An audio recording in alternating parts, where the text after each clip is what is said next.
오늘 우리가 함께 하나님 말씀 룻기서 2장 1절부터 4절까지 말씀 함께 보겠습니다. 나오미의 시작.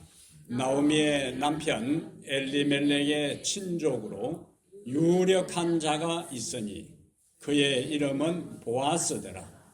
모압 여인 룻이 나오미에게 이르되 원하건대 내가 밭으로 가서 내가 누구에게 은혜를 입으면 그를 따라서 이삭을 줍겠나이다 하니 룻이 가서 베는 자를 따라 밭에서 이삭을 줍는데 우연히 엘리멜렉의 친족 보아스에게 속한 밭에 이르렀더라. 마침 보아스가 베들레헴에서부터 와서 베는 자들에게 이르되 여호와께서 너희와 함께 하시기를 원하노라. 아멘. 환영합니다. 여러분 모두를 예수의 이름으로 환영합니다. 예수님 때문에 행복합니다. 인사를 나누시길 바랍니다. 예수님 때문에 행복합니다. 행복한 이야기를 할 때는 얼굴에 행복한 미소가 있어야지 인상을 팍 쓰면서 하면 안 돼요. 예수님 때문에 행복합니다. 세상의 것들은 우리에게 영원한 행복을 줄 수가 없습니다. 한순간이고 다 지나가지만은 예수님만이 우리에게 영원한 행복을 주실 수 있습니다. 오늘 또 그분으로 인해서 감사하고 행복한 이 안식일 되시기를 다시 한번 축복합니다. 오늘 룻기서 2장 1절부터 4절을 본문으로 해서 우연과 마침이 아니고 우연과 마침을 통한 하나님의 섭리, 우연과 마침을 통한 하나님의 섭리라는 제목으로 오늘 하나님 말씀을 함께 살펴보겠습니다.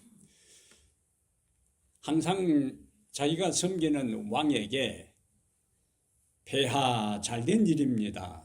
항상 그렇게 표현하는 신하가 있었습니다. 어떤 경우에도 폐하 잘된 일입니다.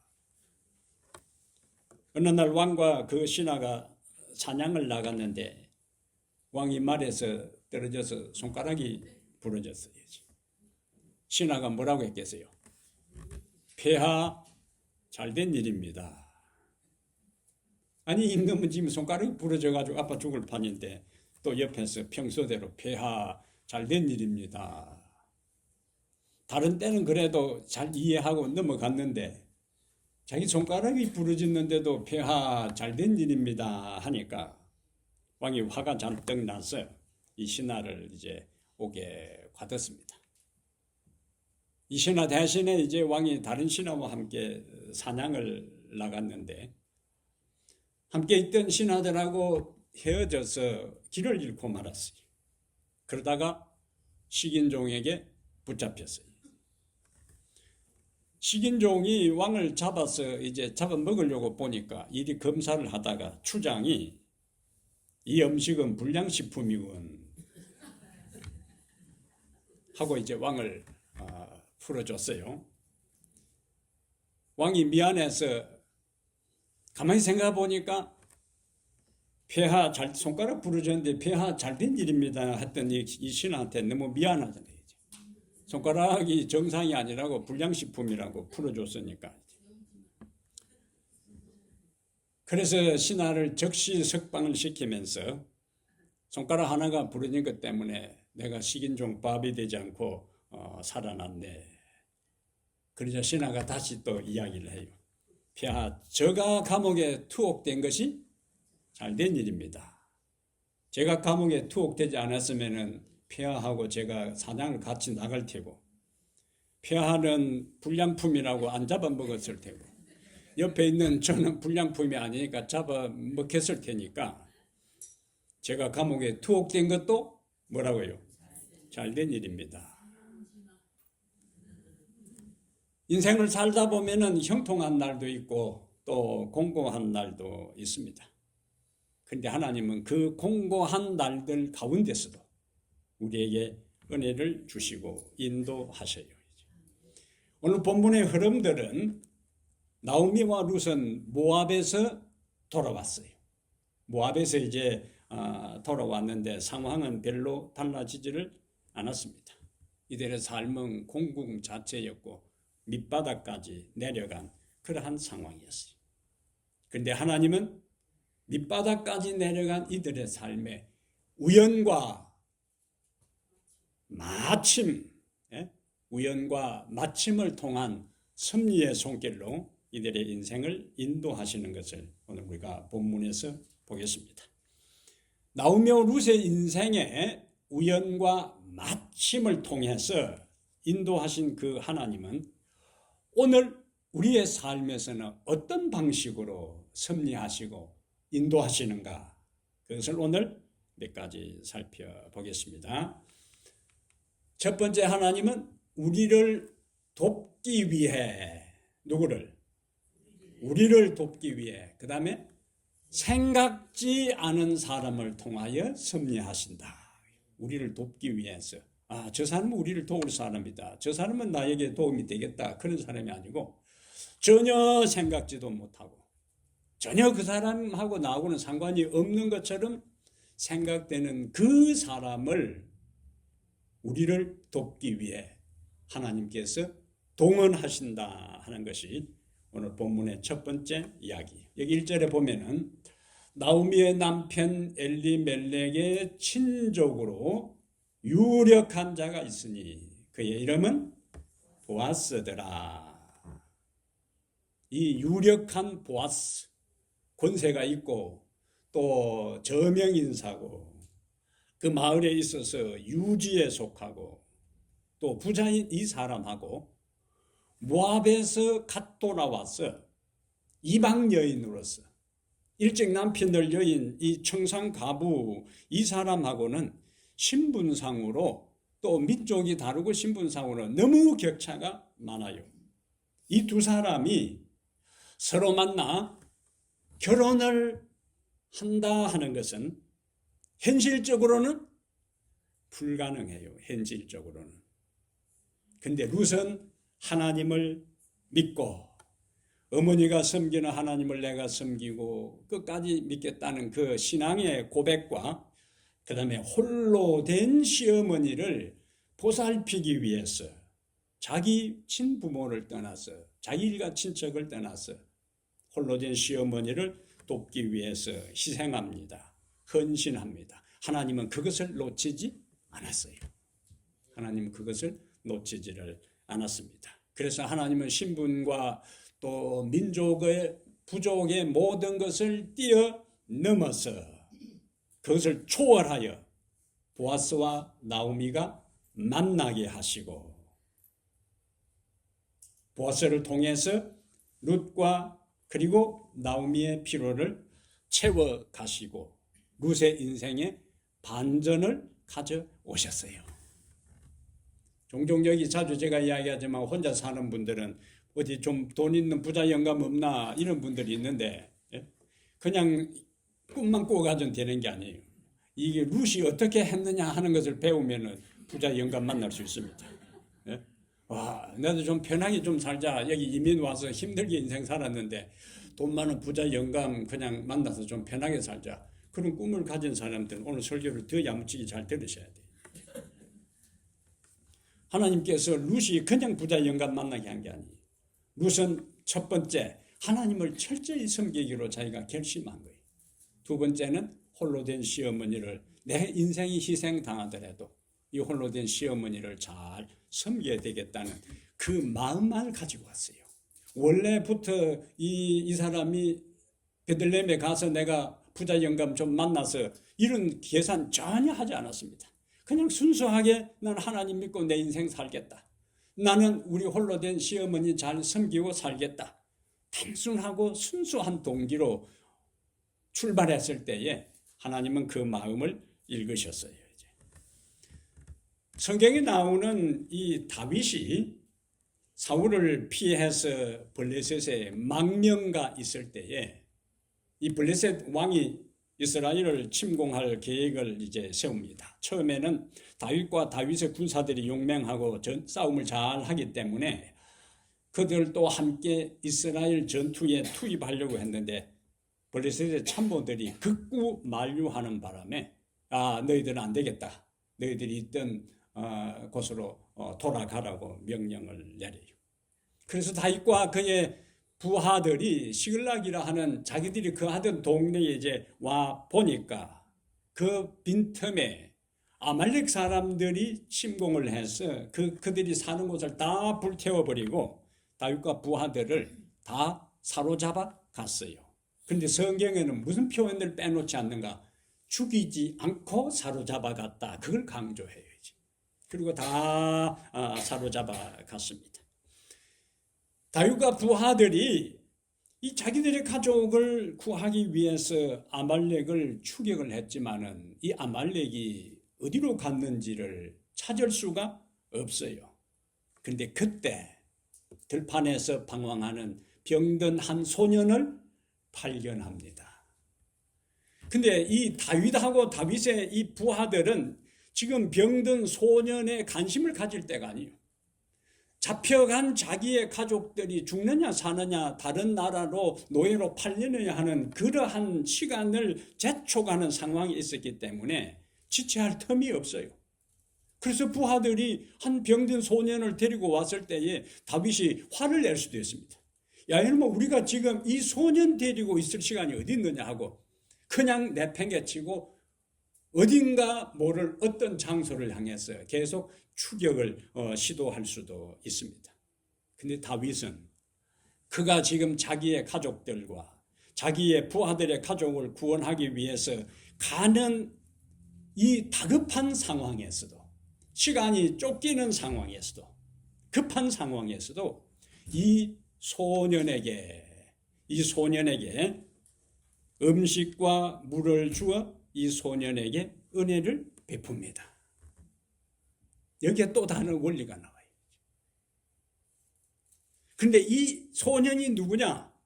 바로 아말렉 사람에게 버림받은 소년이었어요.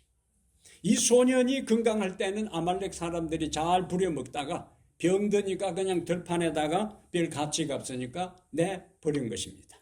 그런데 이 소년이 아말렉 사람이 지금 어디에 진을 치고 있는지를 알고 있는 소년이었습니다. 하나님의 방법이에요.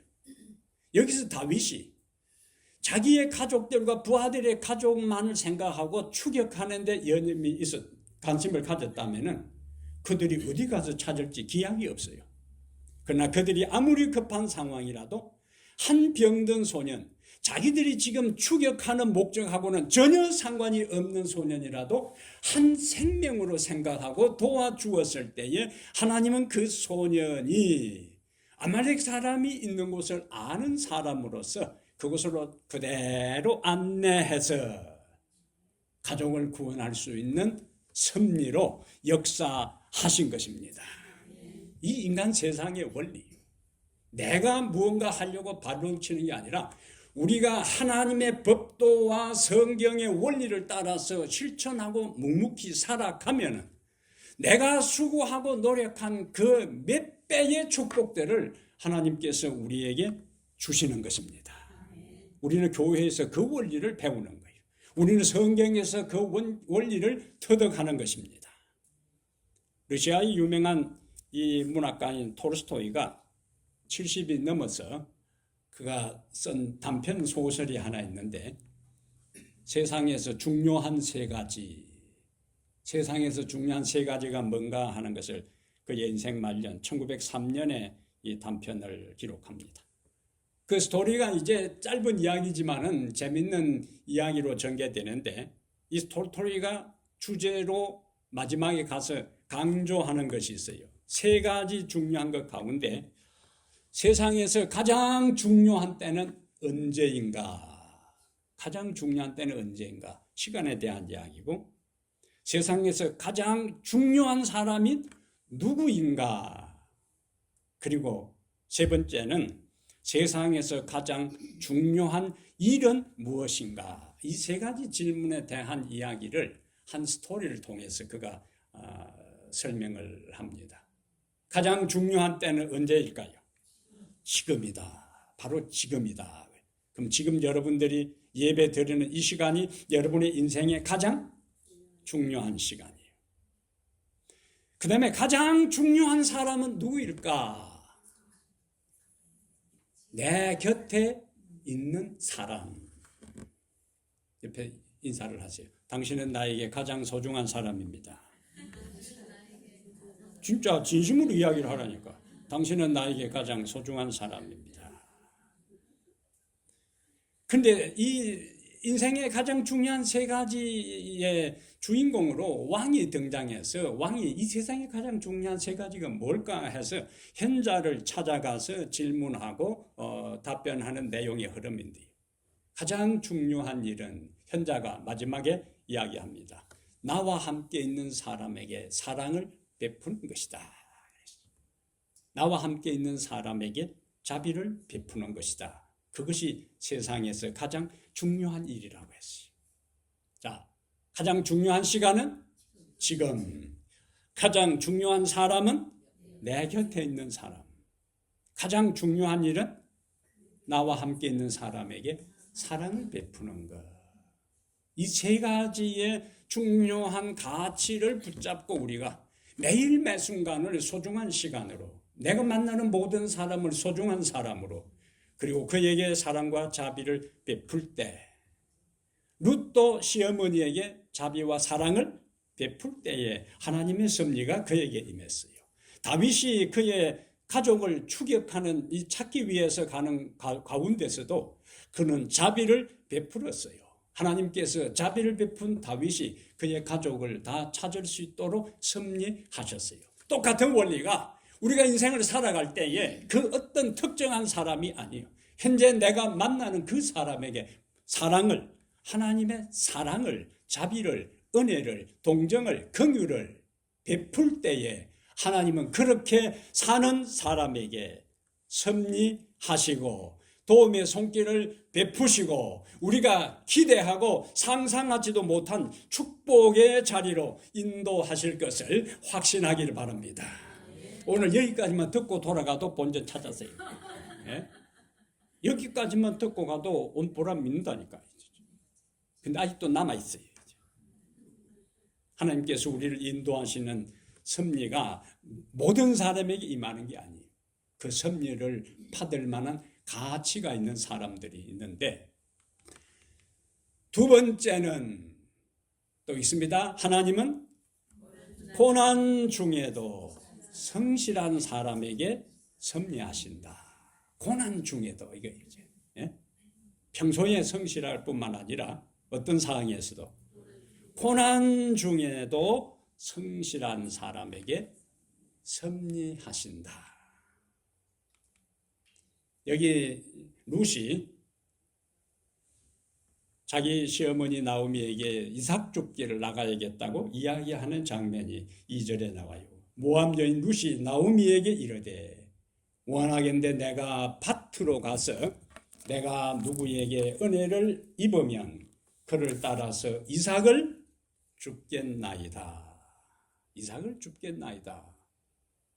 원래는 하나님을 섬기기 위해서 결단하고 베들레헴에 돌아오면은 무언가 당장의 모든 일들이 잘 펼칠 것으로 풀릴 것으로 기대했어요. 그런데 전혀 변화는 일어나지 않았습니다. 빵을 만들 수 있는 가루도 다 떨어진 상황에 가만히 있다가는 굶어 죽을 상황이에요. 그러면은 인간적으로 하나님 섬긴다고 여기까지 따라왔는데 내 우상 숭배하는 거 포기하고 시어머니 잘 섬기려고 따라왔는데 하나님 뭡니까? 하나님에 대해서 어떤 마음이 들 수 있어요? 섭섭한 마음, 원망의 마음이 들 수도 있습니다. 여기다가는 안 되겠다. 그냥 가야 되겠다고 모압으로 돌아갈 수도 있어요. 그런데 그는 다시 하나님께로 돌아온 룻은 다시 모압 자기 조상에게로 돌아가려고 하지 않았습니다. 그리고는 무언가 고난 중에도 할 일을 찾았어요. 그냥 가만히 있어도 감나무 밑에서 이를 벌리고 감이 떨어지기를 기다리는 것이 아니라 무엇이라도 해야 되겠다고요? 이삭이라도 죽어야 되겠다고. 유대 사회에서는 이삭 줍기는 가장 경제적으로 가난한 사람들이라는 거예요. 자기 땅, 바늘 하나 꼽을, 손끝 하나 꼽을 땅도 없는 사람들이 그들의 생존을 위해서 하는 일이 뭐냐? 이삭 줍기요. 저도 가난한 어린 시절에 농사 일이 다 끝나고 보리나 밀이나 벼를 다 수확한 다음에 이삭 줍기를 하는데 이삭을 빳빳하게 들고는 못하는 거예요. 이삭을 주우려면 어떻게 해야 되는 거예요? 계속 허리를 숙이고 땅을 보면서 찾아야 되는 거예요. 그래서 하나 있으면 줍고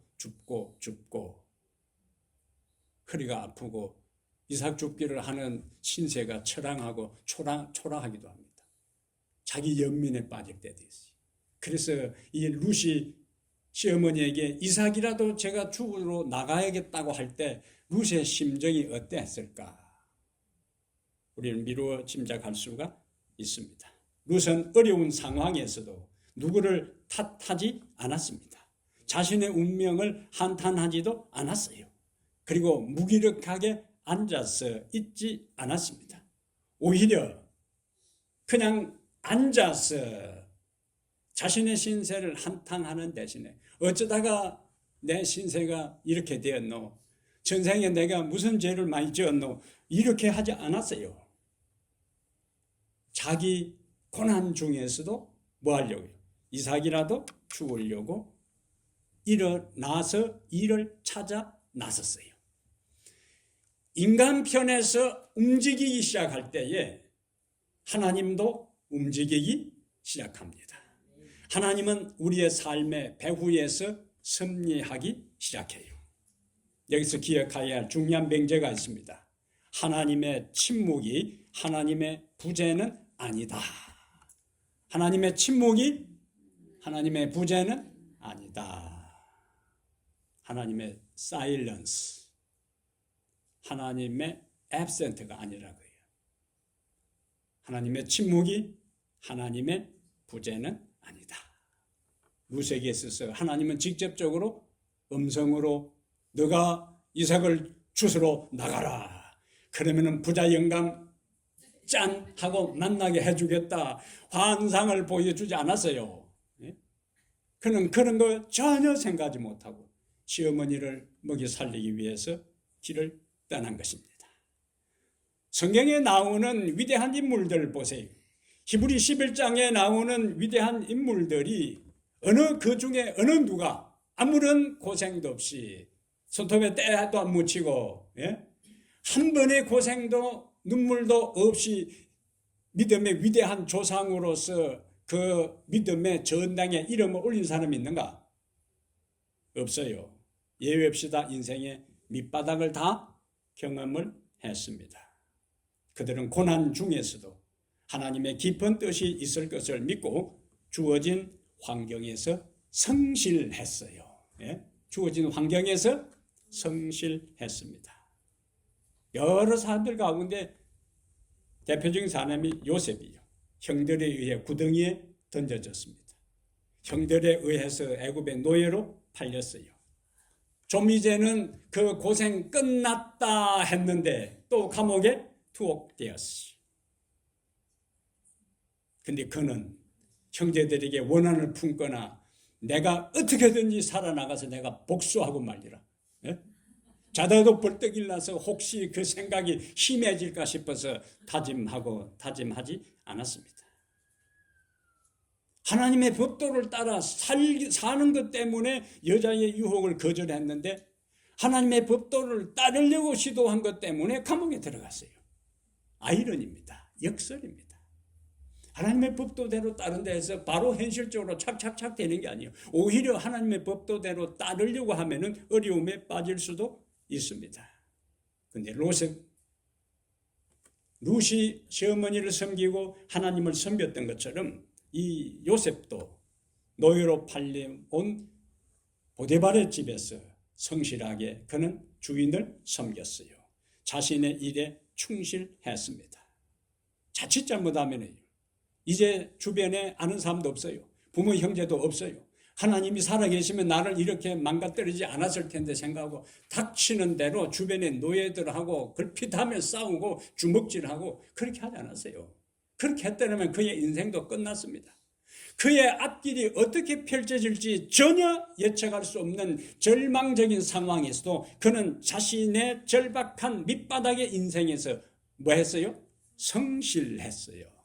죄수로서 억울한 누명을 쓰고 감옥에 투옥된 상황에서도 감옥에서도 성실했어요. 자, 하나님은 고난 중에도 어떤 사람에게? 성실한 사람에게 뭐 하신다고요? 섭리하신다고요.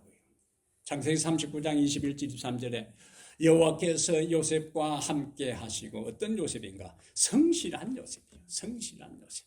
고난 중에서도 성실한 요셉과 함께 하시고 그에게 인자를 더하사 감옥에 들어간 상황에서도요, 간수장에게 은혜를 받게 하시며, 간수장에게 은혜를 받았다면 편하게 이제 생활하는 거예요. 감옥에 일단 들어가게 되면은 감옥 안에서 감방장에게 인정받아도 그 안에서 편하게 지는 파인데, 간수장에게 은혜를 입었다는 것은 이제 편하게 사는 거예요. 하나님께서 그 안에도 성실할 때에 간수장은 그의 손에 맡긴 것을 무엇이든지 살펴보지 아니했으니 이는 여호와께서 요셉과 함께 하심이라. 여호와께서 그를 어떻게 했다고요? 범사에 형통하게 하셨더라. 아멘. 고난 중에도 어떻게 하는 사람? 성실한 사람에게 하나님은 섭리하셔요. 이것은 오늘 살아가는 우리 인생들에게 중요한 메시지를 하나님은 주는 겁니다. 얼핏 우리가 룻기서를 읽어나가면은 그냥 평범한 저는 일기와 같이 보여주지만은 그 평범한 스토리들 전개되는 이야기 가운데 심오한 뜻이 있습니다. 심오한 뜻이 있어요. 세렌디피티. 우리 테리는 귀가 번쩍 될 거야 되죠. 계속 한국말만 듣다가 여기 세렌디피티. 네?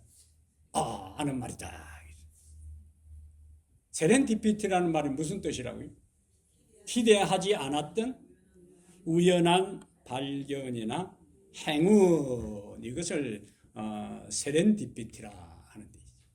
세렌디피티의 법칙은 누구에게나 찾아오는 게 아니에요. 소 뒷걸음질 하다가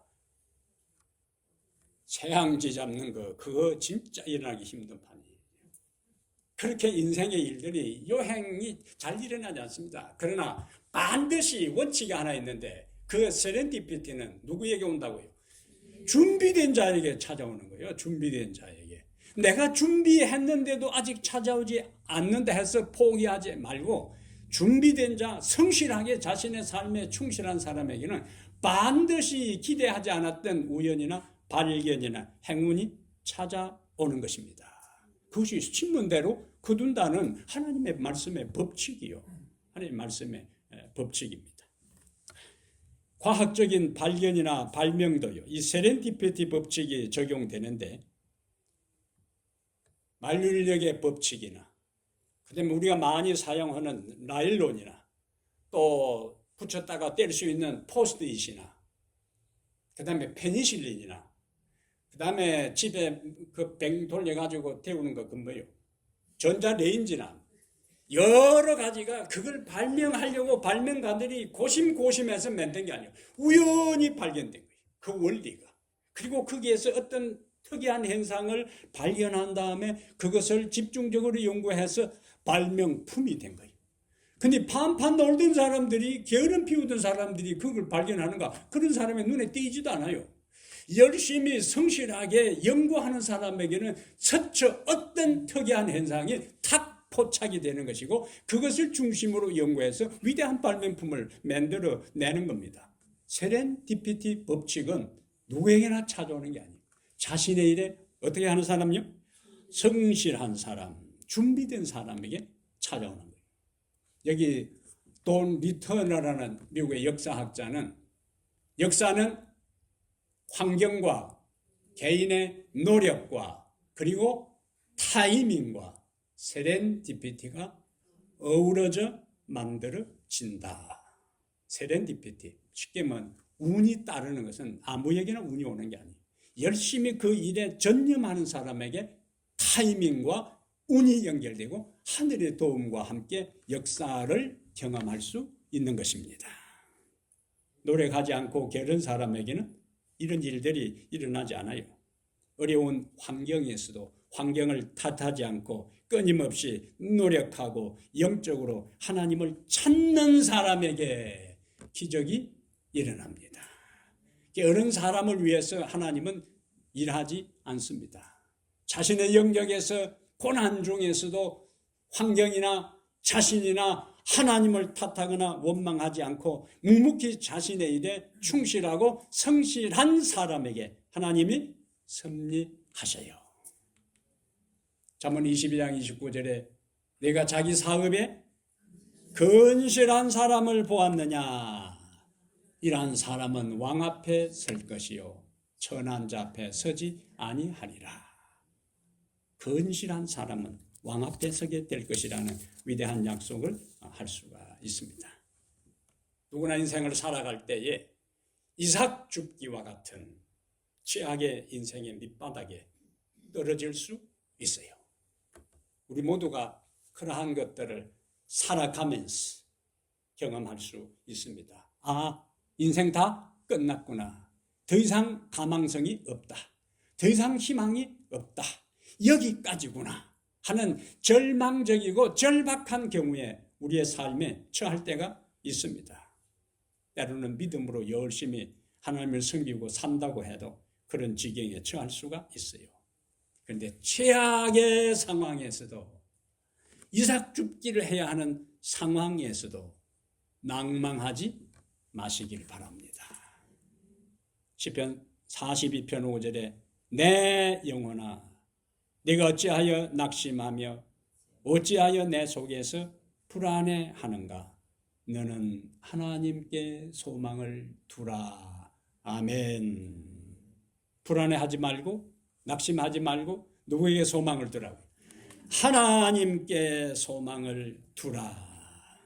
모든 일에 하나님의 주권을 인정하고 그분을 신실하게 섬기고 자신의 삶에 성실할 때에 하나님의 돕는 섭리의 손길은 반드시 우리에게 임할 수가 있습니다. 그래서 때로는 우리 교회가 연약한 가운데 처할 때에 누구를 탓하지 말고 내게 주어진 모든 은사와 나에게 주어진 모든 능력을 다하여 주님을 섬기고 교회를 위해 헌신할 때에 하나님께서 생각지도 아니한 방법으로 섭리의 손길을 펼쳐서 부흥의 역사를 이루어 주실 것입니다. 사방이 다 막혀도 동서남방 사방으로 둘러보아도 빛 하나 보이지 않고 길 하나 보이지 않는 절박한 상황에서도 위는 언제나 열려 있다는 것을 기억하시기를 바랍니다. 하나님을 바라보면 희망이 생깁니다. 그래서 이사야 45장 22절에 땅끝에 모든 백성아 나를 앙망하라 바라보라는 거예요. 그리하면 구원을 얻으리라. 나는 하나님이라 다른 이가 없음이니라.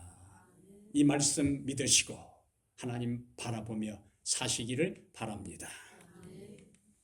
세 번째 읽습니다. 하나님은 삶의 모든 배후에서 섭리하신다. 하나님은 삶의 모든 배후에서 섭리하신다. 룻기 2장 3절에 룻이 가서 베는 자를 따라 밭에서 이삭을 줍는데 우연히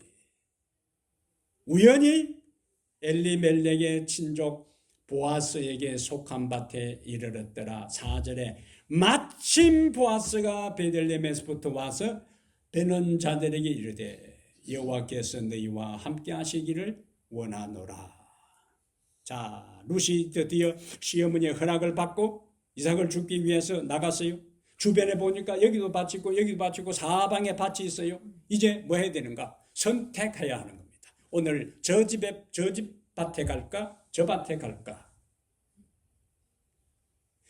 일단 우리가 행동하고 나서면 하나님께서 그 다음에 단계로 인도하셔요. 예? 근데 룻이 주변에 밭을 다 보는데 김씨밭도 있고 양씨밭도 있는데 하필이면 그날 룻이 주변을 둘러보는데 저 밭에 가야 되겠다 마음이 생긴 거예요. 그게 성령의 감동이요. 예? 주변에 있는 많은 밭 가운데 룻이 발걸음을 옮긴 밭이 누구의 밭이었다고요? 보아스의 밭이었는데 우연이라 그랬어요. 우연히. 근데 룻이 그 밭에 가서 성실하게 이삭을 줍고 있을 그때에 마침 그 주인이 여러분들이 밀을 잘 베고 수확을 잘 하고 있나 하고 찾아온 거예요. 보아스가 다른 일이 있어서 못 올 수도 있어요. 보아스가 그 일하는 일꾼들을 다 믿고 안 올 수도 있어요. 그 다음에 룻이 일을 다 마치고 집에 돌아간 다음에 마지막 매듭지을 때에 올 수도 있어요. 근데 하필이면은 룻이 열심히 이삭을 주울 그때 마침 누가 나타났다고요? 보아스가 나타났어요. 그래서 여기 마침 보아스가 할 때 그 마침이라는 히브리어는 짠 이 말입니다. 예? 짠 이 말이요. 보아스가 그 밭에 어떻게 나타났다고요? 짠 하고 딱 나타난 거예요. 짠 하고. 이것을 뭐라고 한다고요? 하나님의 섭리라는 거예요. 하나님의 섭리. 베들레헴에서부터 와서라고 이제 루키스 저자가 강조하는 것은 마침 보아스가 베들레헴에서부터 와서 그 말은 그 밭이 가까이에 있으면 베들레헴에서부터 와서 표현할 필요가 없어요. 근데 그 밭은 베들레헴에서 좀 떨어진 곳이라. 그 밭에 오려면은 보아스가 일부러 마음을 먹고 와야 된다는 걸 이야기하는 거예요. 근데 이상하게 그날따라 보아스 마음에 어떤 생각이 든 거예요? 이상하다고요. 다른 일이 있는데도 뭔가 자꾸 뭐요? 오늘 내가 그 밭에 한번 가봐야 되겠다. 왜 그런 생각이 강렬하게 드는지는 몰라요. 그 가서 예쁜 누구를 만날 것이라고는 전혀 계획하고 온 게 아니에요. 내가 이제 살만도 하고 여유도 있는데 좀 젊은 어디 누구 없나 하고 찾아온 것도 아니에요. 자기는 몰라요. 왜 그 밭에 가고 싶었는지. 하나님께서 보아스의 마음에 그 밭으로 발걸음을 인도하신 것입니다. 뭐라 한다고요? 하나님의 섭리요. 우연히와 마침. 인간의 눈에는 우연이고 하나님의 관점에서는 섭리다. 인간의 눈에는 우연이고 하나님의 관점에서는 뭐라고요? 섭리다. 희망의 서광은 가장 힘든 밑바닥의 상황에서 시작됩니다. 이삭을 줍는 가장 비천하고 서러운 그 일을 할 때에 부자 영감을 만날 수 있는 기회가 거기서 생겼다는 거죠. 희망의 서광은 어디에서? 가장 힘든 밑바닥의 상황에서 시작된다. 그래서 여러분과 저의 삶에 가장 힘든 순간이라고 느껴진다면 이제 하나님께서 간섭하시고 역사하시고 섭리하실 때이다 생각하고 오히려 감사하고 희망을 가지시기를 바랍니다. 희망의 서광은 가장 힘든 밑바닥의 상황에서 시작되기 때문에 그래요. 사울이 젊은 시절에 그의 아버지가 암나귀를 잃어버렸을 때 그것을 찾아오라고 이야기했어요. 자기 종을 하나 데리고 암나귀를 찾아다니는데 사무엘상 9장 4절에 보면은 이 동네가 찾아도 없고 못 찾고 저기 갔는데 또 못 찾고 또 저기 갔는데 못 찾고 계속 사울은 한 마을에 가서 대강 훑어보고 없다 가자 이렇게 하지 않고 진짜 아버지의 심부름을 충실히 이행하면서 여러 마을을 다니면서 아버지의 잃어버린 암나귀를 찾기 위해서 노력했어요.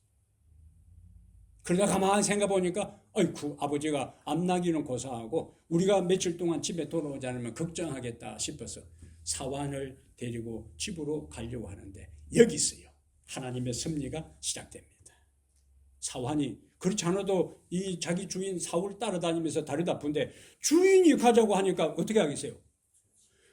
기다렸다는데 입이 간질간질이 말을 하지 못했는데 주인이 야, 아버지 걱정하는 집에 가자 하니까 그럼요, 여부 있습니까? 바로 갈 수가 있는데 이 사환이 끝까지 우리가 찾아봐야 안 되겠습니까? 하나님의 사람한테 물어보면은 어디에 암나기가 있는지 알 수 있을 것 같습니다. 그럴까요? 근데 하나님의 사람이 어디 있는지 알아요. 그런데 또 만나는데 물기로는 아가씨들을 만나는데 그 물기로는 아가씨들이 사무엘 선지자가 어디에 있는지를 아는 사람을 만났어요. 그 다음에 그들의 안내를 따라서 이제 사무엘 선지자가 어디에 있다 하는 이야기를 듣고 가는데 여기 사무엘상 9장 14절에 재밌는 표현이 나와요. 사무엘상 9장 14절에 그들이 성읍으로 올라가서 사울하고 종입니다. 올라가서 거리로 들어갈 때에 사무엘이 마침 산당으로 올라가려고 마주 나오더라. 그게 무슨 단어가 나와요? 마침. 만나게 하잖아요, 하나님께서. 예? 배후에 하나님께서 섭리하신 거예요. 그 일이 일어나기 전에 하나님께서 하루 전에 사무엘에게 이야기합니다. 내일 이맘때에 내가 베냐민 지파에서 한 젊은이를 너에게 보낼 테인데 너는 그에게 기름을 부어 이스라엘의 왕으로 삼으라 그랬어요. 사울이 이스라엘의 왕이 되는 그 엄청난 일들이 무슨 일로부터 시작됐는가? 아버지 암나기를 잃어버린 것으로부터 시작되었어요. 암나기는, 고대의 암나기는 가정에 있어서 중요한 재산입니다. 잃어버린 거예요. 근데 그 잃어버린 것이 그 가정에 왕이 등장하는 계기로 하나님께서 삼으시잖아요. 그러므로 우리가 하나님을 향한 믿음과 다른 사람에 대한 사랑과 자신의 일에 대한 충실한 삶을 살아갈 때에는 나에게 부정적인 일, 나에게 마이너스가 되는 일, 나에게 손해가 되는 그 일이라도 하나님을 바라보고 성실하고 믿음의 길을 가는 사람은 그것이 오히려 플러스가 되게 하고 나에게 영광이 되게 하고 유익이 되게 하는 일로 만들어 주시는 하나님을 인해 감사하시기를 바랍니다. 신앙의 기막힌 역설이요. 이러한 원리를 우리가 붙잡고 인생을 살아가게 되면은 우리는 다른 사람과 다른 차원의 인생을 살아갈 수가 있습니다. 그러므로 사랑하는 여러분, 하나님은 우리를 돕기 위해 생각지 않은 사람을 통해서 섭리하십니다. 생각지도 않고 저 사람은 잘 도와줄 것 같은데 나중에 뒤통수 칠 수 있어요. 예? 예? 뒤에 등에 칼을 꼽을 수도 있습니다. 저 사람은 전혀 도와주지 않을 것 같아도 나중에 내가 결정적인 어려움을 당할 때에 나를 도와주는 사람으로 하나님께서 섭리하실 수가 있어요. 하나님은 고난 중에서도 성실한 사람에게 섭리하십니다. 하나님은 모든 우리의 삶의 배후에서 섭리하세요. 우연히 일어나는 일들 속에서도 마침 하나님께서 섭리하셔서 우리의 인생에 축복이 넘치도록 인도해 주실 것입니다. 그러므로 이러한 중요한 원리를 여러분의 삶의 중요한 인생 가치로 붙잡고 의지하고 살아감으로 날마다 우리의 삶에서 하나님의 기막힌 섭리를 통해 축복을 경험하며 살아가게 되기를 주의 이름으로 축복합니다. 은혜로우신 우리 하나님, 우리의 인생의 배후에서 섭리하시는 주님의 귀한 은혜를 인하여 감사합니다. 우리에게 주어진 모든 일에 하나님을 온전히 섬기면서 신실하게 해 주시옵소서. 고난 중에서도 성실하게 자신의 삶을 살아가게 해 주시옵소서. 인생의 가장 절박하고 힘든 가운데서도 한결같이 우리를 보살피시는 하나님께 소망을 두며 주님을 바라보며 살아가게 해 주시옵소서. 우리 주 예수님 이름으로 기도합니다. 아멘.